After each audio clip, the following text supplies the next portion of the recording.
Le Seigneur lui-même descendra du ciel et les morts en Christ ressusciteront en premier lieu.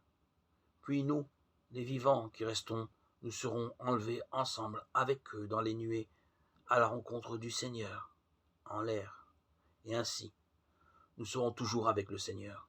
1 Thessaloniciens 4, 16, 17. Jésus lui-même l'a promis à ses disciples. Je reviendrai et je vous prendrai auprès de moi afin que là où moi je suis, vous soyez aussi. Jean 14, 3. Près de 2000 ans se sont écoulés depuis, mais bien des signes montrent que ce retour est proche. Aucune date, aucun délai ne sont pourtant indiqués dans la Bible. Cela pour stimuler les affections des chrétiens et pour les inciter à attendre le Seigneur à tout moment. Lui-même répète dans l'Apocalypse « Je viens bientôt » 3, 11, 22, 7.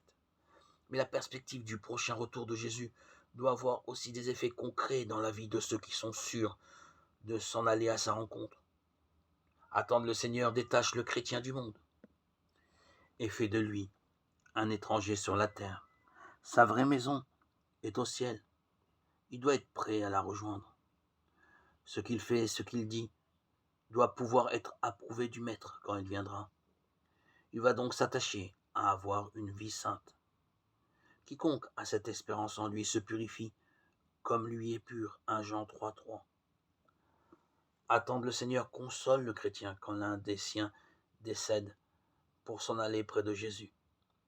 Il sait que, lors de ce retour, les morts en Christ ressusciteront et seront réunis aux croyants vivants.